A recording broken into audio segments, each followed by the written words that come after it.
Phone में हमने देखा कि वेव मॉन्स्टर को मारने के बाद बादशाह एक पार्टी रखता है और तमाम गार्डियनर ईगल्स को बुलाता है। सोफिया चाल चलती है और मोडेयासु को बोलती है कि नाओफामी ने रफ्टालिया को ज़बरदस्ती स्लेव बनाकर रखा हुआ है और तुम्हें चाहिए कि रफ्टालिया को आज़ाद कराओ। इसलिए वो रफ्टालिया को आज़ाद करवाने के लिए नाओफामी से डील करे और मोडेयासु नाओफामी के पास जाता है और नाओफामी को बोलता है कि लड़े उससे।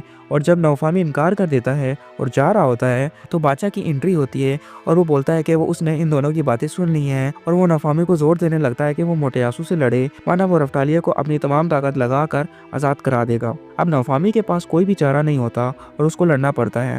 नाओफामी और मोटेयासु के दरमियान में लड़ाई होती है। नाओफामी लड़ाई जीतने ही वाला होता है कि सोफिया विंड मैजिक इस्तेमाल करती है और नाओफामी को दूर गिरा देती है। मोटेयासु सही टाइम देखकर नाओफामी पे हमला करता है और वो लड़ाई जीत जाता है। नाओफामी लड़ाई हारने के बाद रो रहा होता है और उसको लग रहा होता है कि रफ्टालिया भी उसको छोड़कर चली जाएगी, लेकिन इस तरह नहीं होता।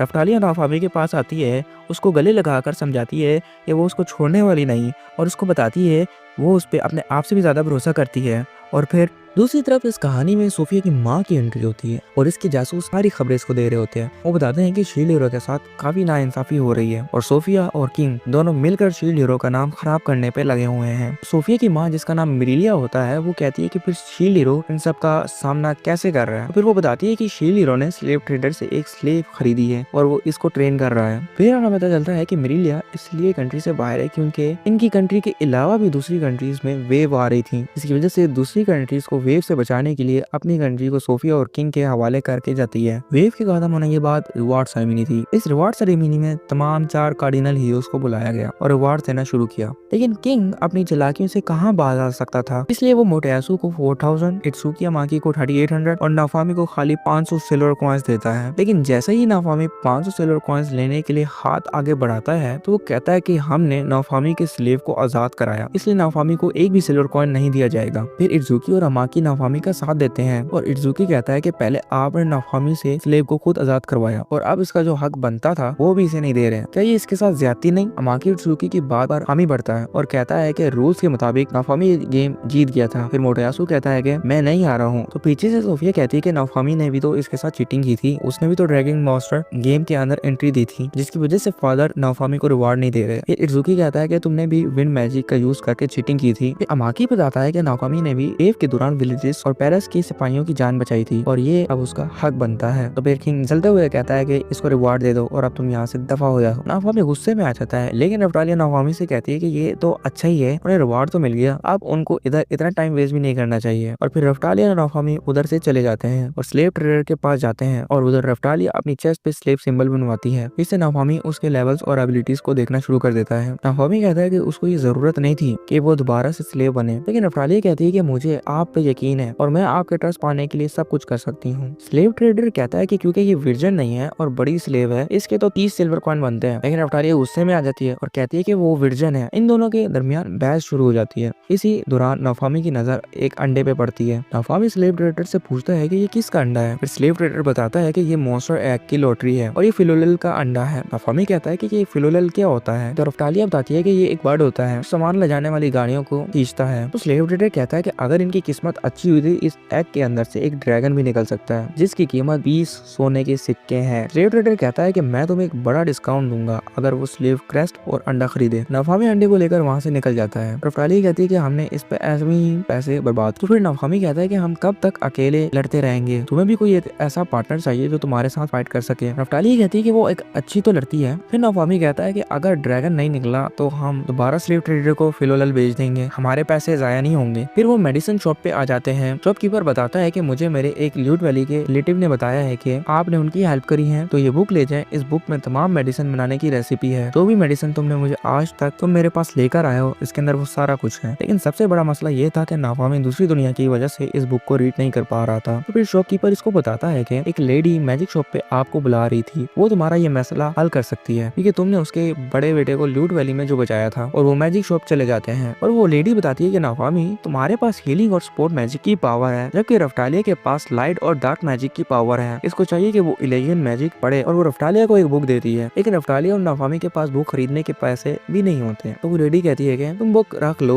मैं पैसे कौन सा मांग रही हूँ, आखिरकार तुमने मेरे बड़े बेटे को जो बचाया। फिर वो बताती है कि वो तो क्रिस्टल बॉल गिफ्ट करना चाह रही थी, लेकिन जब उसको पता चला कि किंग पहले ही हीरोज को क्रिस्टल बॉल गिफ्ट कर रहा है, तो मैंने सोचा कि चलो कुछ और गिफ्ट कर देती हूँ। नाफामी कहता है कि वो सब हीरोज को क्रिस्टल बॉल गिफ्ट कर रहे हैं सिवाय मेरे अलावा, लेकिन वो बताती है इस क्रिस्टल बॉल से मैजिक सीखना इतना भी आसान नहीं, इसको सीखने के लिए काफी मेहनत लगती है। तुम्हारे लिए बेहतर है कि तुम इस बुक से पहले मैजिक स्पेल सीखो। फिर रफ्टालिया और नाफामी इस लेडी का शुक्रिया अदा करके वहाँ से भी चले जाते हैं। रफ्टालिया ये देखकर कहती है वाओ ये कितना क्यूट है। नाफामी और रफ्टालिया इस बर्ड का काफी ख्याल रखना शुरू कर देते हैं और 2 ही दिनों में वो बर्ड बड़ा हो जाता है और एक फिलोलल बन जाता है। नाफामी इसका नाम फिलो रखता है। और फिर एक दिन नाफामी और रफ्टालिया लूट वैली में थे, वहाँ पर मोटोयासु और सोफिया भी आ जाते हैं और सोफिया बताती है कि स्पेयर हीरो इस लूट वैली का लॉर्ड बना दिया गया है और पिछली वेव का जितना भी नुकसान हुआ है उसकी भरपाई के लिए अब हम सब लोगों से 50-50 सिल्वर कॉइन आने जाने के लेंगे, जो भी इस लूट वैली के अंदर आएगा या जाएगा। तो विलेजर्स कहते हैं कि अगर वो 50 सिल्वर कॉइन्स एंट्री और एग्जिट में देंगे तो खाएंगे क्या। सोफिया कहती है कि अब वो इनका लॉर्ड है और वो कुछ भी कर सकता है और उनको इसकी नाफरमानी नहीं करनी चाहिए। ये सारी बातें नाफामी भी सुन रहा होता है और कहता है कि मोटोयासु क्या तुम्हें पता है कि एक रात होटल में गुजारने के लिए कितने चार्जेस लगते हैं। तो नाफामी उसको बताता है कि यहाँ पे एक नाइट गुजारने में जिसके साथ खाना शामिल होता है 1 सिल्वर कॉइन चार्ज किया जाता है और तुम 2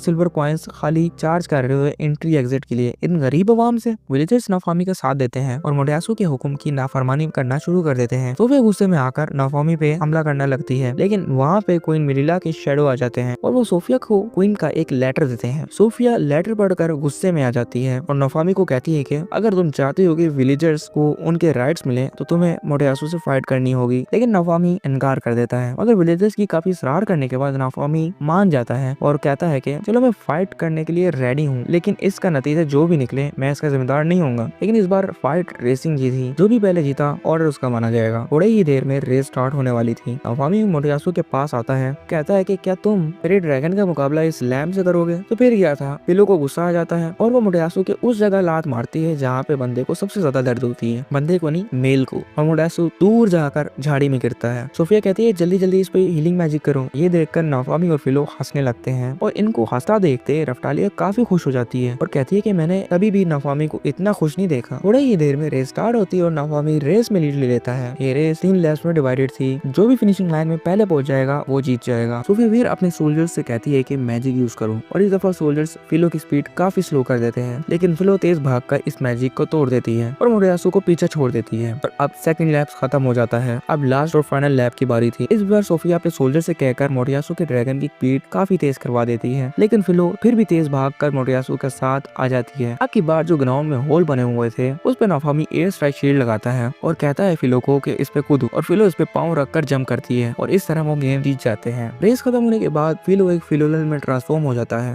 इस पे सोफिया बोलती है कि तुमने चीटिंग की है, तुमने इतना बड़ा जानवर यूज किया है। उधर से एक बाबा आ जाता है और कहता है कि जब रेस शुरू हुई तो इन दोनों का साइज बराबर था, इसका मतलब है ये चीटिंग नहीं है। इतनी देर में नाफामी कहता है कि असल में तुमने चीटिंग की है और तुमने मैजिक यूज किया है। सोफिया डिनाई करती है, लेकिन क्वीन मिरिला के शैडो आ जाते हैं और सोफिया को कहते हैं कि उनको मैजिक यूज करने के निशानात मिले हैं। सोफिया कहती है कि नाफामी ने भी तो चीटिंग की है और शैडो गर्ल कहती है कि शील्ड हीरो ने मैजिक सपोर्ट के लिए किया था, उन्होंने चीटिंग नहीं की। ये सुनने के बाद सोफिया गुस्से से उधर से चली जाती है। सोफिया के जाने के बाद विलेजर्स का एक ओल्ड मैन कहता है आपका बहुत बहुत शुक्रिया क्योंकि आपने हम पे लगने वाले टैक्सेस खत्म करवाए। तो ओल्ड मैन कहता है कि आप बताएं कि हम आपके लिए क्या कर सकते हैं। तो फिलो नाफामी की तरफ इशारा करके बताती है कि उसको ट्रैवलिंग कार्ड चाहिए और वो गाड़ी लेकर वहाँ से निकल जाते हैं। वो रात एक जंगल में गुजारते हैं क्योंकि रफ्टालिया की गाड़ी में से बैठने की वजह से उसकी काफी तबीयत खराब हो जाती है क्योंकि उसको मोशन सिकनेस होता है। नाफामी रफ्टालिया से कहता है कि अब उसको इस चीज की आदत जरूर करनी पड़ेगी क्योंकि उनका अब जितना भी सफर होगा वो कैरेज के साथ ही होगा। नाफामी को याद आता है कि ओल्ड मैन ने कैरेज देते वक्त एक हैंडी पास भी दिया था, इसकी वजह से उनको कोई भी टूल वापस देना नहीं पड़ेगा। नाफामी रफ्टालिया से कहता है कि अब बस हम ट्रैवलिंग बिजनेस स्टार्ट करेंगे और मॉन्स्टर को मार कर लेवल अपग्रेड भी करते रहेंगे। और फिर फिलो नाफामी के पास आ जाता है और सो जाता है और जब सुबह उठकर रफ्टालिया देखती है तो वो बड़ा सा फिलो एक ह्यूमन गर्ल में कन्वर्ट हो जाती है। इसको देखकर नाफामी और रफ्टालिया दोनों परेशान थे कि ये कौन है। और दोस्तों यूं rising of the shield hero की एपिसोड 5 भी खत्म हो जाती है